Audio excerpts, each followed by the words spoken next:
worship you. We glorify your name, O God. Yes, Thank you for Jesus. this morning. Thank you for your wonderful privilege. We can see, Lord, a beautiful Amen. creation that you created in this place, O Lord. Salamat kami, Lord, na sa pamamagitan ng iyong mga salita, nagawa ang mga bagay na nakikita po namin ngayon. And we enjoy it morning, Amen. Lord. Yes, Enjoy Lord. namin lahat ng ginawa mo sa amin. Yes, God. Salamat Panginoon sa divine protection, sa lahat Panginoon na nandito kami sa El Nido. Ingatan niyo ang bawat isa sa amin at sa lahat ng aming mararanasan sa lugar na ito. This is a great favor, Lord, na Amen. pinaranas mo sa bawat isa sa amin. Yes, At sa Lord umagang Jesus. ito, salamat, Lord, sa pag-iingat mo maging sa aming mga kapatid sa lugar na ito. Amen. Yes, Lord. Langin namin na sa araw na ito, Lord, magpurihan ka sa aming buhay at sa kapakikinig ng iyong mga salita, hayaan mo, Lord, na kahit napakasimpleng salita na pinagitawan ng iyong lingkod, Panginoon, mararanasan namin na ang dakila mong salita isang buhay po sa amin. Hindi lang Amen. po magbibigay ng salita, at binibigay na po ang buhay because you are the author of life. Kaya ang buhay na ito ay nagmumula sa inyo at patuloy namin itong pinupuri at pinapasalamatan sa pangalan mo, Lord. Thank you, Lord, for this day. We give you praise and glory in the name of our Lord Jesus, who is glory the Christ, the Son of the living God. Amen. Praise God. So, okay, you wanna share? Okay. O, peram ng Bible. Bible, pakibukas. So, sa basic lang po tayo mag-share. Okay? May tanong po ako. No, wag na, ito yung nag-aaral ako sa Bible School, meron kaming subject na tinatawag na Evangelism Explosion. Itong Evangelism Explosion, nangangaral po kami sa city at meron po kami mga katanungan doon. At isang katanungan, medyo mabigat po yung katanungan na yun, pero very practical at very reasonable. Ang sabi po doon sa katanungan po na yun, naniniwala po ba kayo na may Diyos? Lahat tayo. You all believe there is God, right? You believe the Bible is the Word of God. Totoo, di ba? Lahat yan. Ito yung mabigat na tanong. Kung ikaw ay mamatay ngayon, alam mo ba na ikaw ay ligtas? Ayun ang tanong, di ba? Mabigat na tanong yan. Kasi ang kamatayan po, hindi mo alam kung kailan darating, di ba?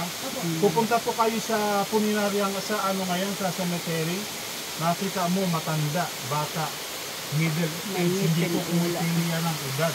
Makita mo iba't ibang time, lalo-lalo na itong pandemic na nangyari, maraming namatay po, no? Buti yata kayo dito. Wala po na pandemic sa inyo, no? Sarado to, no? Wala. O kayo sarado, wala pinapasok. Millions of people died, di ba? Oh, walang pinipili ang kamatayan, bigla na lang nangyayari ito.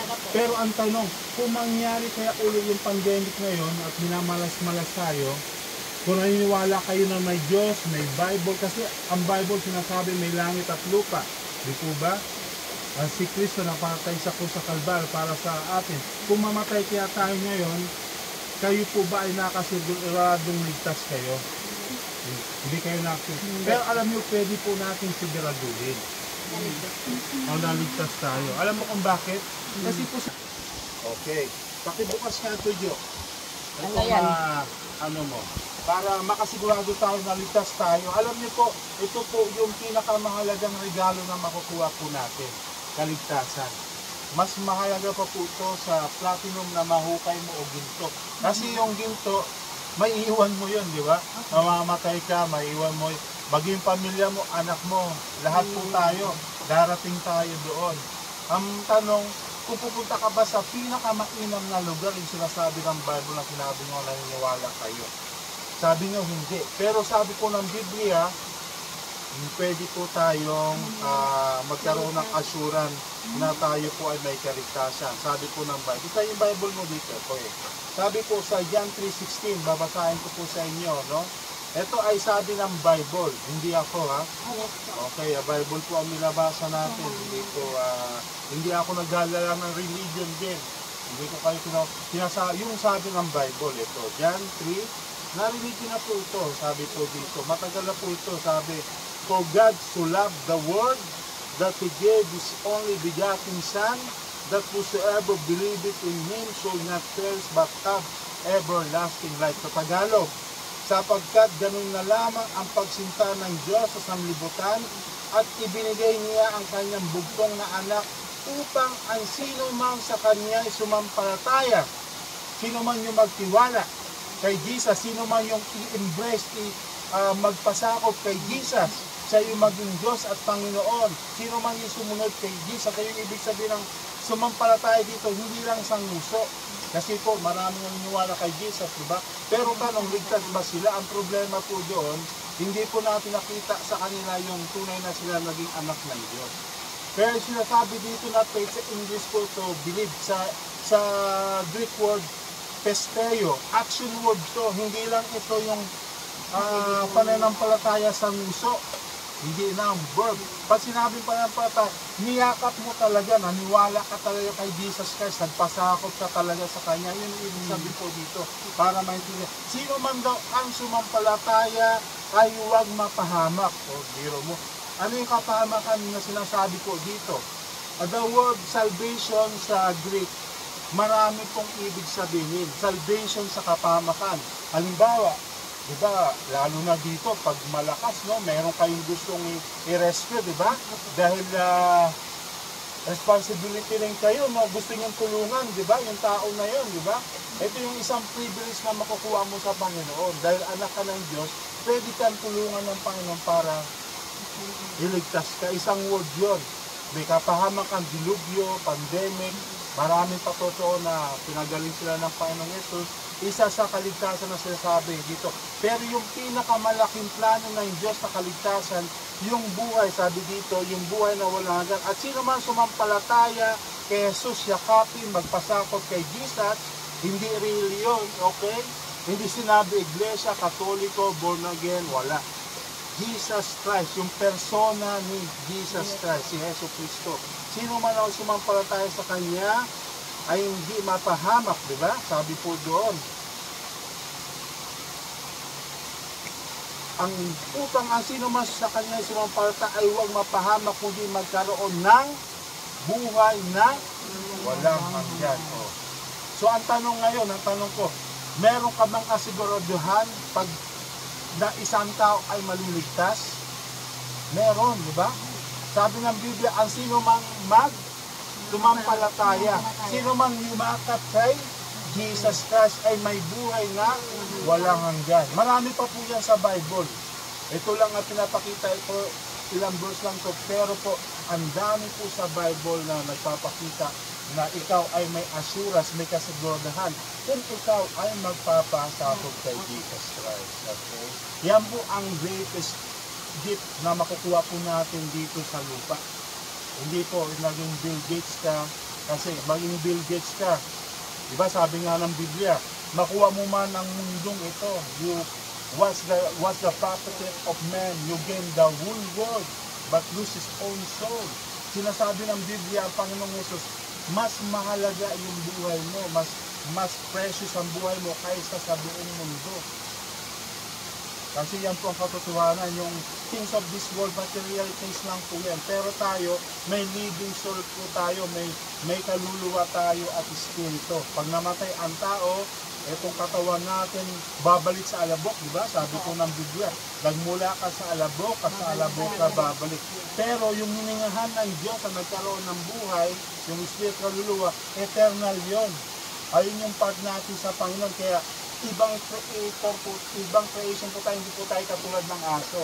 Yung aso, wala pong ano sila, wala sang minute na katulad. Kasi po tayo, pwede natin, malak, makikita po natin ang tama at mali. Diba? Nakakapag-create tayo ng maraming bagay. Nakita mo na ngayon mga creation ng mga tao, napakarami na. Meron po tayong image at God. Pwede tayo mag-design, magplano. Diba? Kaya tayo po ay very unique. Yan po ang unique natin sa Panginoon. At meron po tayong buhay na walang hanggan na makasama po natin si Jesus. Kung titignan niyo po ang Genesis, kung bakit ang mundo po ay nawasak at nagkasira-sira, dahil po sa kasalanan ni Eva at Adan. At sabi sa Romans 5, yung kasalanan daw po yun, namano natin, di ba? Namamana na Adan sa nakarating dito yung kasalanan. Kaya si Christ po ay napako sa krus ng Kalbaryo para po siya yung maging dalawang Adan. Sabi po ng Bible yun sa Romans 5. Dahil sa isang Adan na bumaksak sa atin, yung unang Adan na nilikha ng Diyos, dahil sa kanyang disobedience, ang mundo nagkalintik-lintik. Kaya na pumasok ang kamatayan, naghirap ang tao. Bakit ang tao hindi equal, di ba? May mahirap, may mayaman. Bakit may disease? Bakit ang mundong ito ganito na? May mga bagay na hindi mo ma-explain na parang hindi tama dahil po sa kasalanan ng tao. At na mangyayari pa po yan. Darating pa na panahon, lalong sasama daw ang tao. Magiging sa panahon ni Noah. Yung panahon ni Noah, ilan lang naligtas? Yung kanyang angkan lang, sila lang nagpasakop sa Diyos. Nakita ng Diyos na si Noah lamang yung may puso sa Panginoon at si Noah lang ang niligtas ng Panginoon. Pero bago niligtas ng Diyos si Noah, binigyan ng warning niya yung mga tao, 120 years nangaral si Noah. Kayo ay maganda na, i-adjust ng Diyos ang mundong ito kasi ang mundo masama. Puro ang kaisipan niya, kalawaswaan, mga wala ng, sabi ng Biblia po yun, darating na panahon, yung pandemic, lalong lalakas yan, yung mga dilubyo, lalong dadami, lalong sasama ang tao. Ganun din po sa panahon ngayon, sinasabi tulad daw ni Noah. Pero yung mga maliligtas, yung mga nagpasakop kay Jesus, yung mga nanampalataya sa Panginoon. Kaya kung mababasa niyo yung Bible, i-separate ng Panginoon yung masama at mabuti. Yung goat and sheep, i-separate ka ng Diyos. Yung mga nagpasakop sa Panginoon, ito yung mga maliligtas. Okay? Saka ito po yung mahalaga po sa buhay po natin. Ito po yung nais namin na iparating sa inyo as a missionary na mahal po tayo ng Diyos. May plano ang Diyos po sa atin. Ang plano po ng Diyos sa atin ay magkaroon po tayo ng buhay na walang hanggan. Si Satan na parito para po pumatay, manira, mangwasak po ng buhay. Okay? Yan po ang nais ng Diyos kanang ni Satan. Pero si Jesus naparito para po tayo magkaroon ng buhay na walang hanggan na makasama po natin sa doon sa paraiso. Pag namatay ang tao, dalawa lang daw ang pupuntahan ng tao. Saan po yung isa?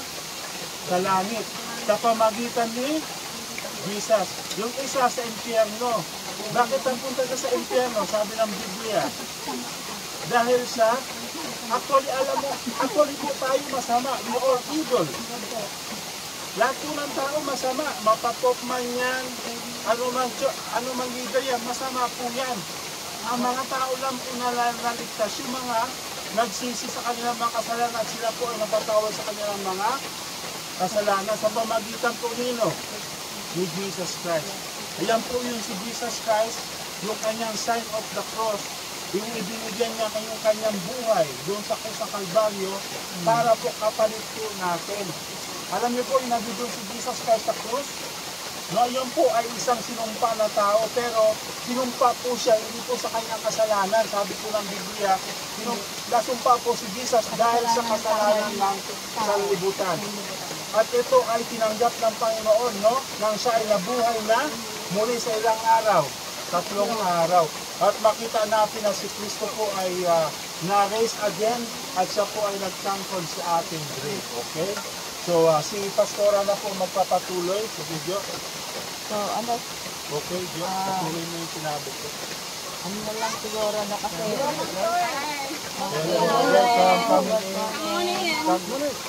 Especially the kids. Yung mga bata. You guys want to come in and stay dry? Are you guys going to the third? Did you already go? Or are you going? I don't think we're going to go to the third. This one's taller.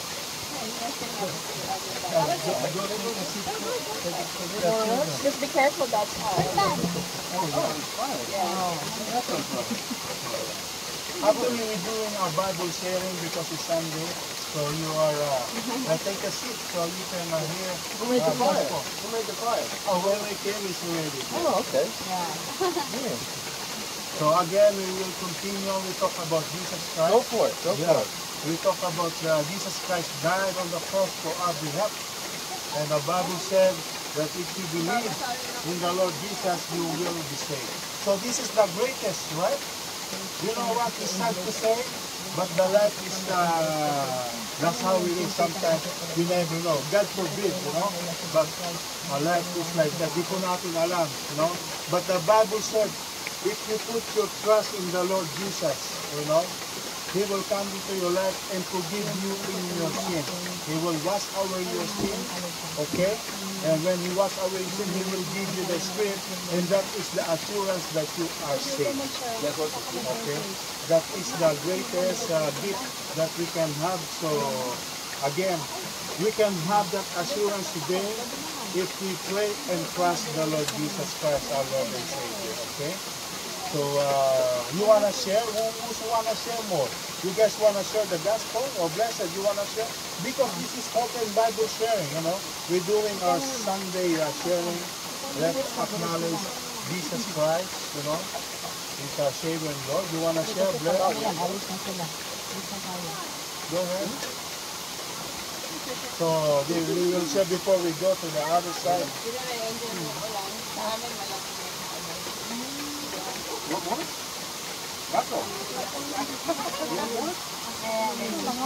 Tagalog, English na nga kami, Amerikano.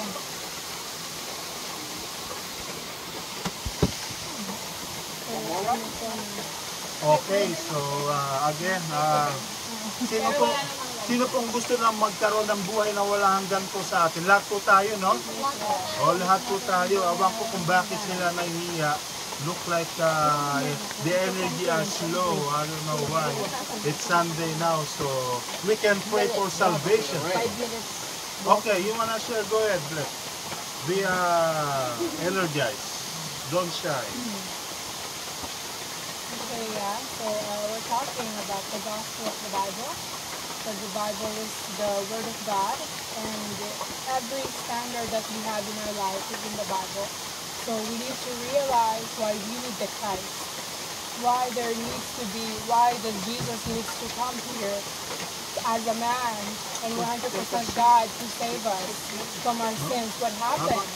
Why do we, right? I hear so many things. If God is so good, then why is there evil in this world? If God is so loving, then why do people suffer? The thing is, all of our problems came from being separated from God. So in the Garden of Eden, when God created mankind, He created mankind in His image. In His likeness, He created man, and He gave man free will.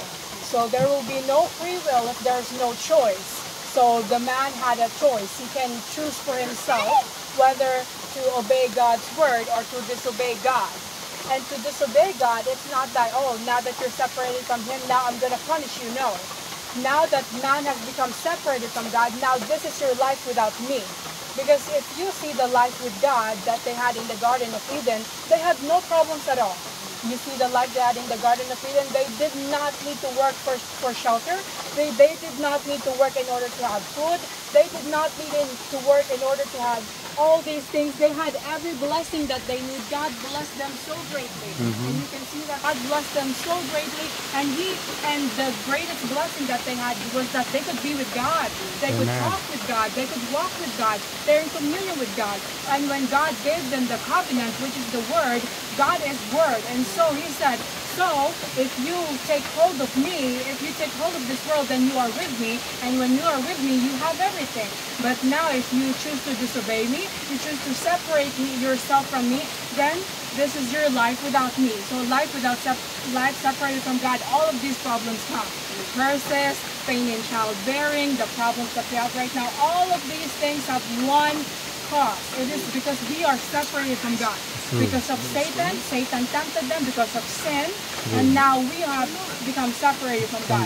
But even though we have become separated from God, at that moment of the separation, God already gave us the solution, which is Jesus, who is the Christ. This is the second covenant that God has given us, and we don't have to do anything. This is God Himself. Imagine that. God Himself came to flesh in order to solve this problem. It means that this problem is so great. It's so great that God Himself had to come here to solve it. Well, because we cannot defeat Satan. We sin ourselves. We cannot defeat sin because we keep on sinning. We're not good people, right? We lie. We probably have stolen some few dollars in our mother's pocket sometimes, or we have hurt each other's feelings. We're not good people based from that. But God, Jesus, had to come here. God had to come here himself. He became the perfect sacrifice, because in the Old Testament, in order to forgive your sins, they had to make sacrifices. They had to make the best of best sacrifices, and only the high priest could go into the Holy of Holies, and only the high priest could talk with God, only that. But now Jesus has come here to solve the problem of Satan, to solve the problem of sin. And now if you believe in this Jesus, then you're no longer separated from God anymore. That's why his name is Emmanuel. God be with us. Before we cannot look at God, before we cannot talk with God, because God is holy and we are sinners. But if we now believe Jesus, and his holiness are now on us, then now we can be in communion with God. So that is why it is so important. You're not a Christian because you read your Bible. You're not a Christian because it's a title. You're not a Christian because you go to church or because you were born a Christian. That's not how it is. If you look at the apostles in the Bible, why were they called Christians? Because it was seen in their life that, wow, I see Jesus in their life. They reflect God in their life. They say in their life, everything that they do, all of it is for the glory of God. Whatever they do, they proclaim the gospel day after day in the temple courts, or whatever it is. They had the authority to proclaim the gospel even to the people who had the ability to kill them. That is what happened with their life. That's why they were called a Christian. It is not a title. Now it's a title. I'm a Christian because my parents are pastors, or I was born a Christian. No.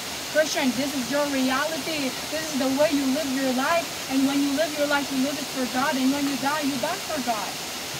That is the true importance of being a Christian. It is not anything you do by your works. It is not by your works, because our works are rags in the eyes of God. It is solely by the grace of God, by believing that Jesus is the Christ, the way, the truth, and the life. Then you can have salvation. Then you are a follower of Christ. That is the meaning of being a Christian. And we have to realize the importance of Christ. We need to appreciate Him. And every day we must believe in Him. And then we can, all of the good things, all of His commandments, we are able to follow them. We are able to obey because we believe. All of these good things that we are doing, we're helping people. Why are we doing that? Because it flows out of us. Because we have that heart like Jesus. So it's very important to be 100% sure of your salvation. This is your eternity. It is your eternity. You can question it, everything. Oh, what happens when we die? Is there nothing? Or is there going to be heaven or hell? You have to seek it for yourself. Because God said, when you seek me with all of your heart, you will find me. So it's not about religion, it's about your relationship with God. It doesn't, what I'm suggesting, if you're still unsure, it doesn't have to be the God of the Bible. You seek it for yourself. Because we know for a fact that there's a creator. But who is that creator? Pray that He will reveal Himself to you. And then you will find Jesus, seeking that creator. So, yeah, that's what I want to share. Just a short sharing. Ayun po yung sinabi po ni Bless. Napakasimple. Ang sabi po ng Biblia, no, na-separate tayo sa Diyos dahil sa kasalanan. At manunumbalik lamang tayo sa Diyos dahil kay Jesus Christ. Ngayon, kung nais nyo po ng buhay na walang hanggan, pwede po natin gawing assurance kung tayo po ay hingi ng kapatawaran at manampalataya sa Panginoon. Gusto nyo po ng assurance? Let us pray po. Ipikit nyo po yung mata nyo. Let us pray. At sumunod po kayo sa panalangin pagsisisi. Ang panalangin po ito ay guidance lang po para magsisi sa iyong mga kasalanan at tanggapin po natin si Jesus. Sabi niyo lang po, Panginoong Yesus, patawarin niyo po ako sa aking mga nagawang kasalanan at tinatanggap po kita bilang Diyos at aking tagapagligtas sa aking buhay. Maraming pong salamat na kayo napako sa krus ng Kalbaryo dahil sa aking mga kasalanan. Tinatanggap ko po ang buhay na walang hanggan ito, nakadoob mo sa akin. Maraming pong salamat. Tulungan niyo po ako na makilala kitang lubusan at lumaki ang aking pananampalataya sa inyo. Ito ang aking dalangin sa pangalan ni Jesus. Amen. Purihin po ang Panginoong Yesus. Amen. It's not religion po. Katoliko ka, iglesia, It's all about Jesus. Kasi ayun po ang building, hindi magliligtas ang parish, pastor, ang magliligtas yung Diyos na nagkatawang tao. Yung mayroon lang po siya po yung may kapangyarihan na magligtas po sa atin. So, that's why the gospel must be preached po sa whole world that proclaim that Jesus Christ is the one true God. Okay? So, closing prayer na po tayo. Closing prayer. Okay, let us pray. For closing prayer po. Itong closing prayer na to, ipagpipray ko po yung mga tumanggap sa Panginoon. Okay? Okay, Heavenly Father, marami pong salamat na parito po kami in purpose, Lord, celebrating this Sunday na may mga guide po na dito na tumanggap na nampataya po sa inyo, Jesus Christ, our Savior and Lord. Pagpalain niyo po ang mga taong ito, nagbigay ng kanilang panampataya sa inyo. We pray to protect them and bless them, prosper them, especially, Lord, their spiritual life, Lord, na makilala ka po nila bilang Diyos sa kapagligtas sa kanilang buhay. Protect niyo po sila, protect them, Father God. Bless them, give them strength and wisdom, give them courage, Lord. At gamitin niyo po sila dito sa tour na ito, Lord, at sa kanilang pagtatrabaho dito, Lord, ipagpalaan niyo po sila, Father God. And we pray, Lord, na makasalamuha pa po sila ng marami pang Christian na magdadala sa kanila sa inyo, Lord. Marami pong salamat, Lord. We glorify your name, we honor your name, Father God, sa araw na ito. This is we pray in the mighty name of Jesus Christ. Amen. Muli po, Jesus Christ. Thank you po.